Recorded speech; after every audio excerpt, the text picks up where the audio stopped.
Hello po, good evening! So, dito na naman tayo sa ating session ngayon sa aking client from Oman. Okay, so nandun, nag-travel naman tayo sa ibang bansa, no? Part sa Saudi Arabia. So, okay, so let's go with the first.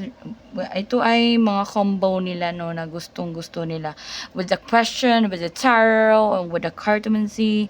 So, ito lang talaga mga gustong-gusto nilang i-avail. Kasi nga, parang todo-todo na to na chismisan. So this is for my client, no, my beautiful client from Oman. Okay, so sige says, let's go. No names again. So this card is for questions. I'm using the card tarot questions. So number 1.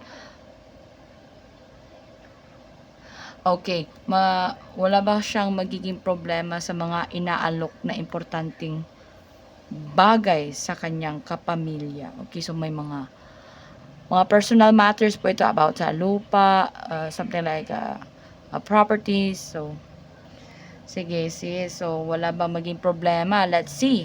Number 1 talaga kasi ito yung gusto niyang malaman eh. So, okay, first question. Lupa. Oh my God. That's the biggest decision that you have to make. Di pwede na padalos-dalos, no?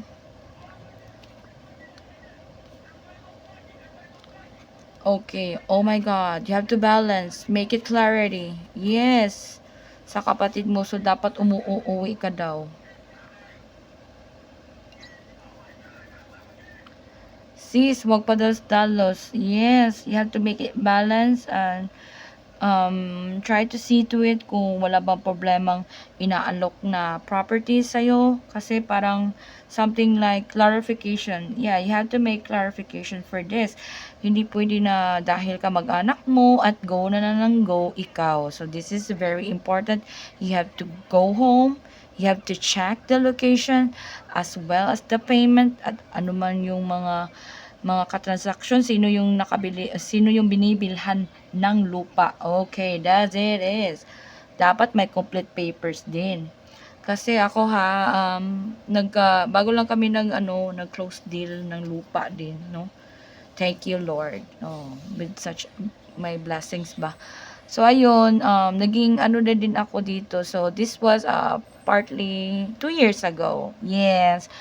And medyo naging na din, very smart when it comes about land, mga lupain, property. So before see to it kung ano, wala bang mga problema, and then you have to go for it kung ano magiging status ng lupa. Is it titled? Is it meron na bang declaration? Ano ba? Ang owner ng lupa, meron na bang mga survey? Oh my gosh! There's a lot of question about that. So, kung lupa na lupa, kasi malaking bayad na din yan, di kantidad na yan, kumbaga valuable na material. Oh, 'di ba? Properties na eh. So, you have to make it sure na wala itong mga double selling, or worst part is parang okay andun, pero ang the worst natanggap na yung pera, pero ang worst ay wala pala. Oo, so sis, ito ay mga guide lamang, no? Binibigyan ka ng clue before making decision for it. Huwag ka muna magbigay ng pera kung sino yung nag-offer ng kapamilya mo. Kakaruhin mo muna, sis. Kasi iba na kasi pag mag-yes ka eh. And when you say yes, okay, sige, ako na bibili. Hindi, 50-50 na sis, na mababalik pa yung pera mo kung if ever aatras ka. Okay? So, this is the advice from me, of course, na experience ko din yan kasi nga, mahilig kami ni husband ng mga ganun ba, about properties. So ayun, may idea na din ako. Alam naman ninyo, ako yung tagapayo ninyo, yung sisterette niyong chismosa. Okay, number 2 questions. So, this is it. Di ba? May secondary pa. So, di kaya kami magka-problema pagdating ng panahon. Ito na nga sis. Sige nga. Let's see kung ano magiging dito kung di pa kayo magkakaproblema. I'm gonna take some pictures. Oh shit. Oh shit. Oh no. Yes, my Mekos. I'm so sorry, sis, but out of 78 cards, we pull this kind of cards. Oh my god. I'm sorry to blow your bubble, Seziko, because you have the moon. Oh my god, sis. The moon is hidden agenda, hidden intention. Hindi sila nagsabi na totoo. May problema po. Kasi ito ay na-connect ng ng mga sword sis, and also merong mga mekos. So parang feel ko yung lupa is hindi pa siya nagkaroon ng mga papers, like going pa, pero ang ano nito sis, baka magka-problema sa dokumento sis. Baka yung nagbenta, yung binila ng kapamilya mo, ay yung nagbenta, may problema din dun. So, oh my God. So, please, magpunta ka muna sa sis. May proseso yan ha, oo. Magtanong-tanong ka sis, oh my God, you have to make it sure. May something like, saan ka ba magpunta kung okay ba yun ha? Saan ba yung una? Kasi yung nabilhan namin, kamag-anak din, pero sure naman may tax declaration. Pag may tax declaration na pinapresenta, it means safe yan, okay. At saka updated ha, dapat bayad ang buwis, okay. Oo, parang BIR ba yun? Oo, nakalimutan ko yun eh. Oo, something like that, BIR, and then magpunta din sa munisipyo nyo, para ma-check din kung ito totoo ba na lot, hindi ba ito mekos. BIR is very important for this, for the processing of the papers.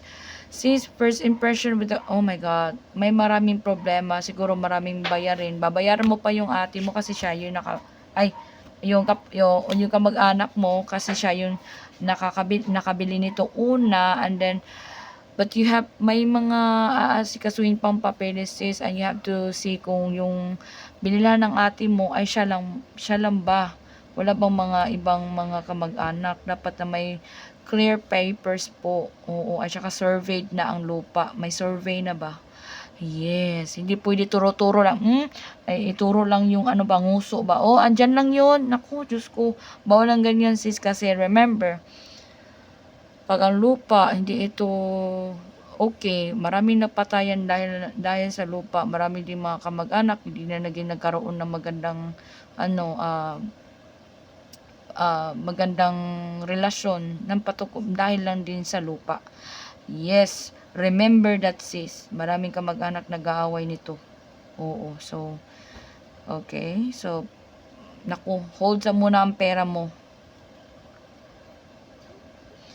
Number 3, bakit kaya laging okay. So nag-switch tayo, hindi na ito mga lupa-lupa. Patungkol na ito sa mga kalab life natin. Tingnan natin. So, okay, number 3 na po tayo. Sis, bakit nga hindi siya naging naging happy?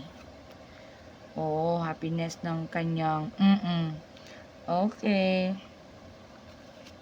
Kasi marriage siya, and parang may bawal,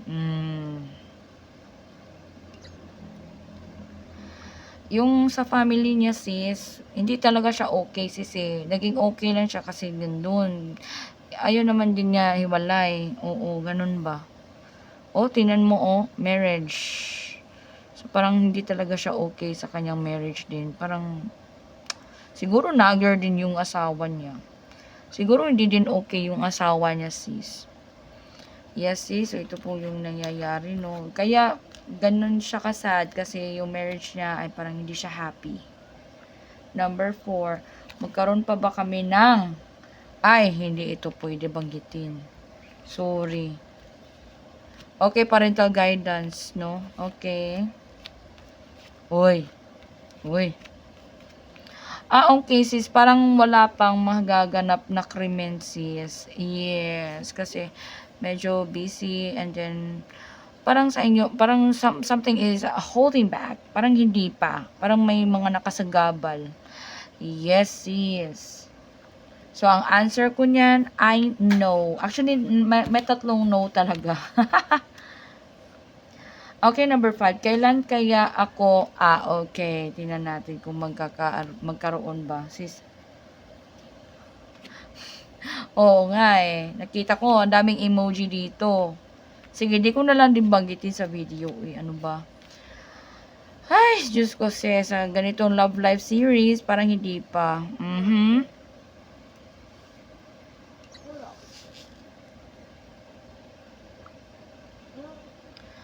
Okay. Hala, kanina pala, hindi ko na picture, no?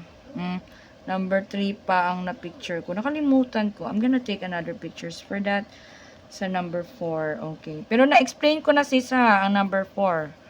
Kasi, sis, hindi mo na-explain. Oy sis, na-explain ko na. Ang picture lang, hindi nag-ano. O, ito yung number 4.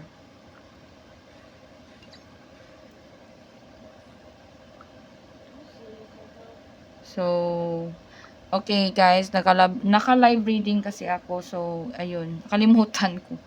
O, ito yung ano mo ha na, no, walang mangyayari sis.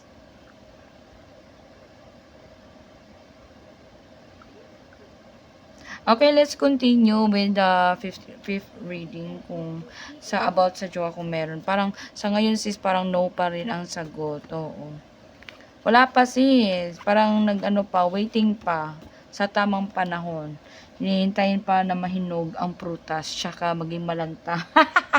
Ay, sorry sis. Oo, waiting pa sis ha, waiting pa. Wala pang nagpapakita ngayon kung kailan. Sa ngayon, parang medyo magulo pa yung mga ka-love life fan, no?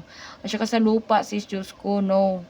Freeze mo muna yung pera mo kasi hirap na kapag nag-go ka na pero hindi pala, okay? Hindi mo na mabawi. Hindi mo na mababawi yung ano mo, yung pera mo kapag nag-start ka na. O baka ito naman din na magiging mitsa ng iyong pag-aaway ng iyong kapatid. So I don't recommend it first, no? Okay, let's go over with Joy. Pumipili ako ng ibang energy ng baraha, no?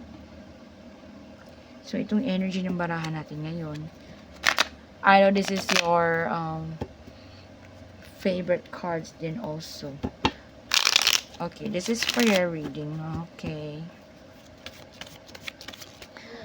Ay, may unang cards lumipad. I'm gonna get it. This is the message of the universe. First reading.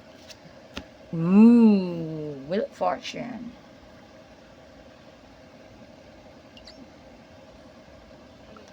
So, kapag nagkaroon po tayo ng ganitong cards, Wheel of Fortune is, sabi dito, ano daw yan sis, yung kapalaran mo ba? Oo.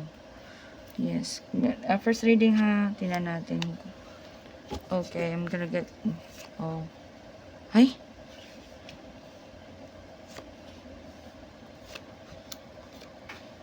Hay, may mga problema talaga, oh. Okay, ganito siya. Ganito po ang reading natin. Bigyan na natin.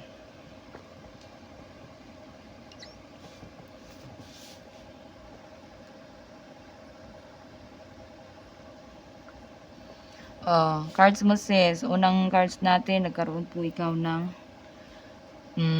na naka 8 of coins po ikaw. So, parang hanap ka ng investment. Sa totoo lang, lahat ng pinagpaguran mo dun sa uman is gusto mo na magkaroon din ng, pagbabago ang buhay, no?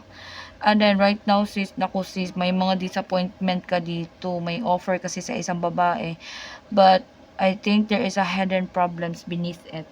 Nagkaroon ka ng the moon. So, ang question cards mo kanina, nag-repeat po siya sa cycle ng first reading mo.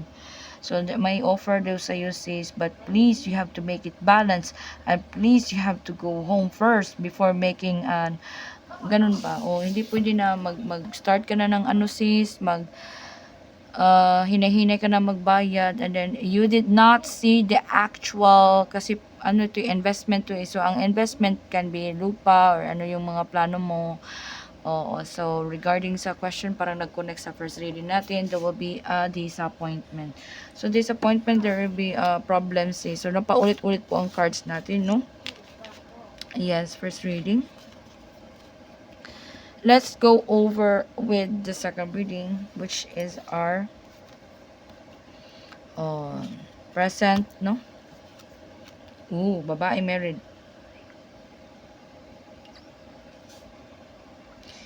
Andito na po tayo sa isang babae na married, sis. Sino kaya itong babae na married, no? Tingnan natin kung ano maging ganap sa reading mo.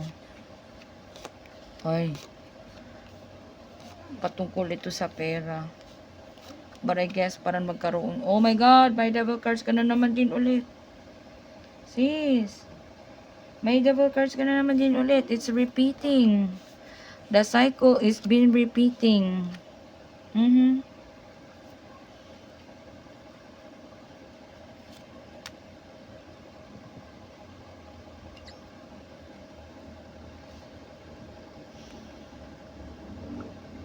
Okay, the first reading po natin ngayon, sis, no? Itong babae to parang ikaw naging sigurista ngayon. Second reading present.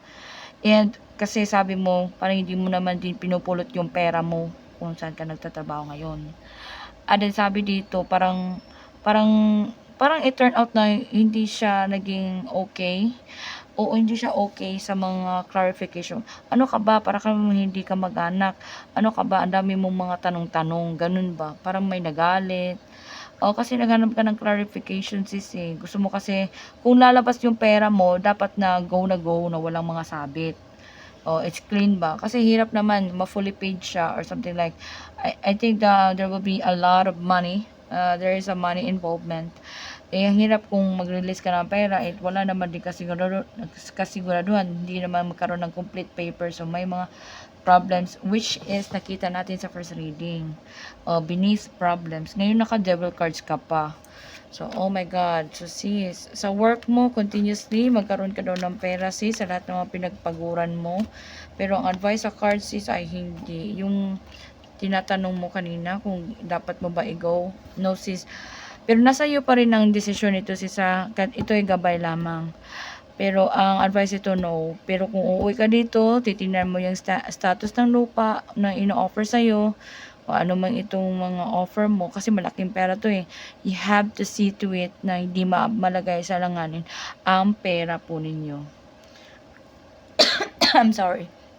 Okay, let's proceed with our third reading.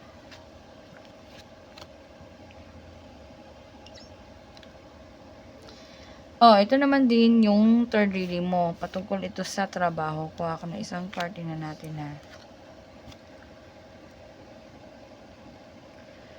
Okay, sis. Hala, may justice card po tayo. May justice card, sis, sa reading natin. Consequences that may happen. Oh my God, nagkaroon ng tower. Oh my God, naka-death card.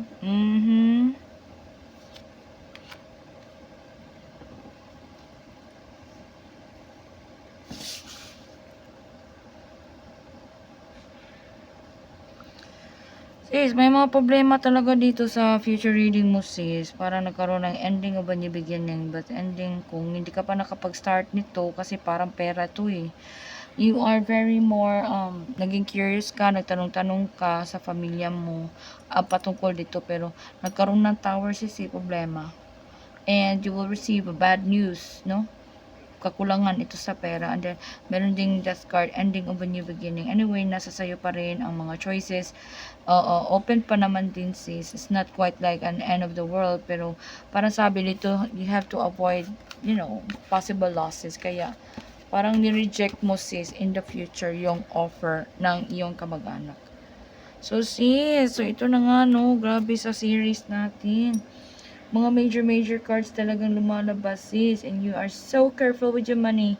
And sabi dito parang may mga rejection po ikaw ginagawa.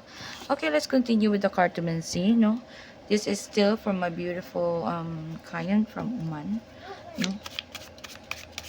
Okay, so let's see, it's my death card at my devil cards ka at my tower. OMG, there's a sign, may the moon pa. Okay, let's go. First reading.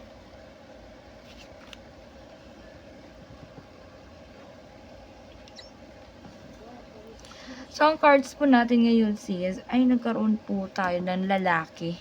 Sino itong lalaki na mapera? I think this is your boss there. Yung boss mo na nagpapasahod sa'yo. So, you are the queen of ito ay makaharap. Pagkatao po sa ating mga recordings na lumalabas is mga taong makakaharap mo. Okay? Kuha ko na isang card.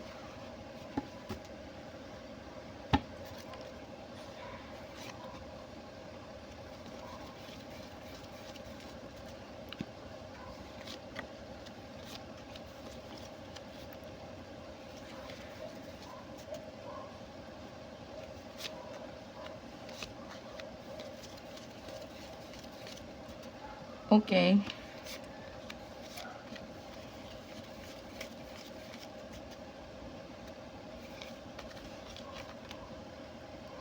Wala, may problema sa pagbibigayan ng pera. Tingnan natin ha.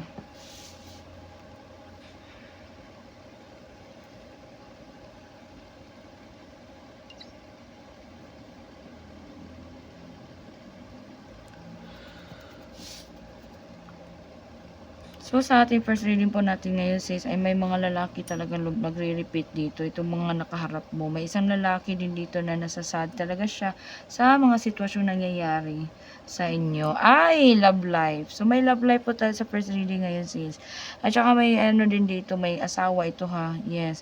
And then dito parang sa pera dito, parang may magka-problema ka sis. O una, pamura ka. O mga hindi magandang ano, kasi parang yung pera mo parang naubos siya. Naka black ka dito sa cards mo, so may mga konting problema, konti naman din. So hindi ko napansin ang Ace of Alas. Kapag karto na sis, isa nun din ang ating tinitingnan, ang alas na speed, kung may problema ba. Okay, so sis, ito yung first reading mo. Let's go over with your second reading, no? So, ito yun.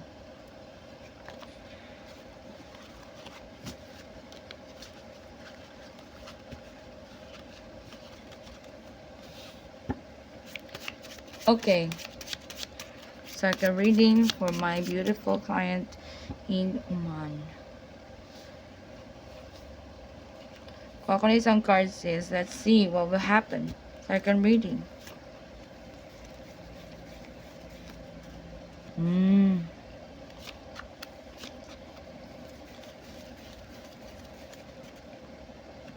Hala, may alas ka dito, second. Okay. Hala. Masaya sana, pero parang may problema eh. Oo. Okay.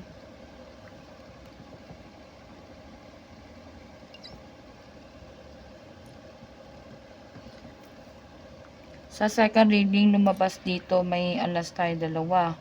Oo, itong alas na ito ay patungkol sa ito sa invitasyon. Na parang magbaback out ka. Oo, kapamilya mo ito sis. And then dito, may isang kaibigan ka din. Parang may pupuntahan kayo. May lalaki dito na married. Oh, para siyang very sad. Oh, problematic. Di kaya siya happy? Hindi siya happy. Ito yung part sa question pa rin. Sis, may invitation ka, kamag-anak. Kaibigan mo. Parang magyaya ba? Oo. And then dito sa pamilya mo, parang maproblema ka daw. Iniisip mo kasi kung ano maging consequences nito eh. Dito na naman tayo sa family related mo, parang magkakaproblema. Oo. Alam mo sis, hindi sa pag-ano sis, no, ang dami nang nangyayari. Yes sis, my clients, may mga importanteng kliyente din ako sis na pinapangakuan ng kamag-anak dahil she give her fully trust. Dahil kamag-anak, kadugo eh. Oh. Kagaya mo ngayon. Oh. And then, alam mo, umiiyak na lang siya. She said na, dahil verbal lang daw, walang naging nangyari. So, ayun. So, ang pera niya, nakakam up na siya ng mga 300,000, I guess. Nawala siya ng parang bula. Oo. Kasi, sabi niya, bakit naman ganun? So, sabi niya, kasi ginagastos daw, ganito, ganyan. Sabi niya, para intended yun sa bayad ng lupa. Sabi niya para nag-guilt trip pa. So, okay guys, kayo, kung mahilig kayo sa mga ganyang mga properties, no? So, you have to be more careful in dealing. Huwag masyadong maging when it comes about money, sis, walang kamag-anak sis, walang kapatid-kapatid, lalo na mga properties, lupa. Ang dami ng mga ganyan nangyari ngayon eh. Mostly talaga mga sumbong sa akin at nagpaas ng gabay sa bara ay mostly sa mga ganyan. So again, ulit-ulit ko itong na read, no? Maging sigurista minsan, hindi too much more sa mga dahil kamag-anak and it's okay, mga ganon. Kasi in the right, kung darating ang panahon na ganon, dapat na nakaano ka na sis, may mga deed of sale na, mga paperworks na, para walang mga kadramahang effect ba. Oo, pag ikay nagbibili ng lupa, deed of sale, may notaryo, may mga seal, dapat abogado. Oo, magastos ang lupa. Pero yang ibenta, milyon-milyon naman din. Depende din sa lokasyon. So, yun. No? So, maging maingat ka lang, sis. Ganun naman talaga. Uy.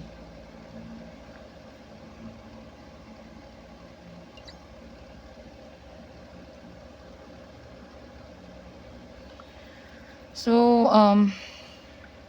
naku po. Okay. So, itong mga reading na ito, sis, ay sa third reading, naku, parang naano ka.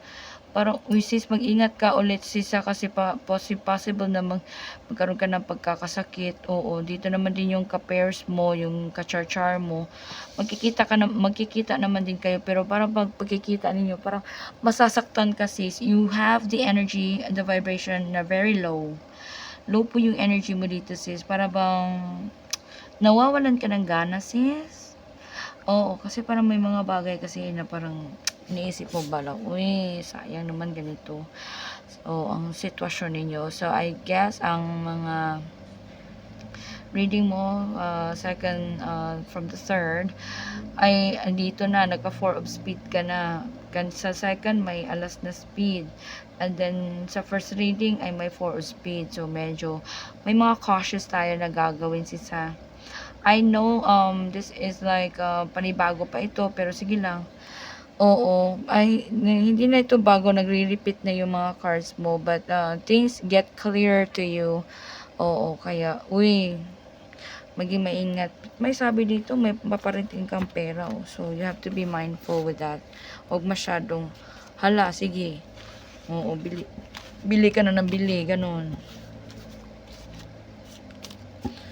Okay, let's see. Anong nangyayari, no? Sa trippy cards mo. Okay, dito naman tayo sa trippy cards and lucky 13. So, yun na nga, sis. Ingat ha. And don't expect too much, no? Oo.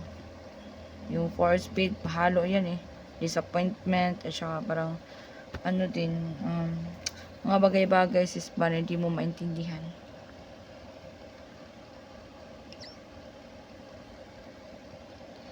Trippy cards mo, dalawang lalaki sa buhay mo, isa married, ang isa ay may edad or parang problematic sa asawa. Sino itong lalaki na bata pa, sis? Naka-dos siya, oo. Dos diamond. May kamag-anak ka, I mean, may dalawang lalaki sa trippy cards mo at saka parang may dalawa, ito yung combination ba? Speed at saka jack heart, no? Agoy, may ano ka dito. Sa lucky 13, may alas ka. Ugoy, pera talaga siya, sis. Okay.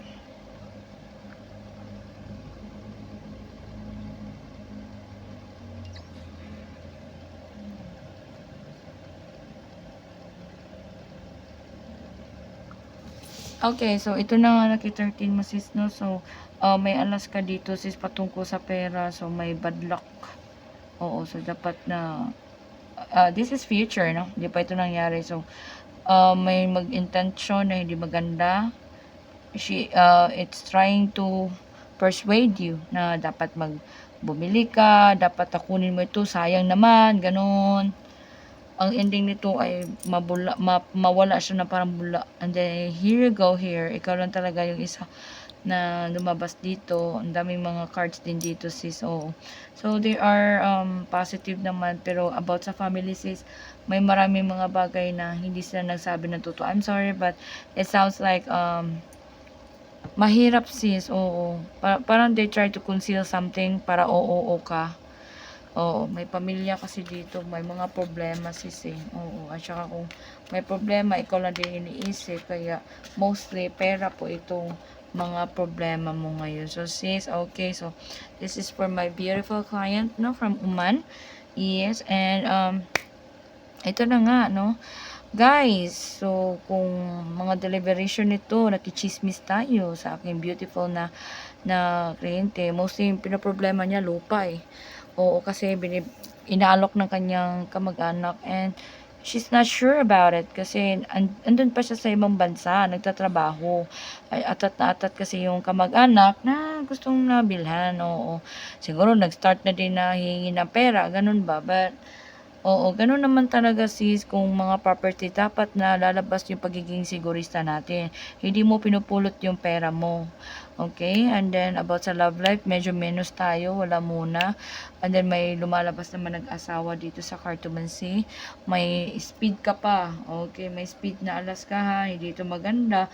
Second reading at saka sa Lucky 13 ito lumabas. So there is a precautions. There is a warning towards this. Oh. So guys, salamat sa like, share and my video. Kung gusto niyo mag-avail mismo ng reading, nako, budget meal lang po, hindi kayo at mai-entertain po kayo sa akin. So salamat ha sa pag-viewing niyo. Okay. Okay. Good night.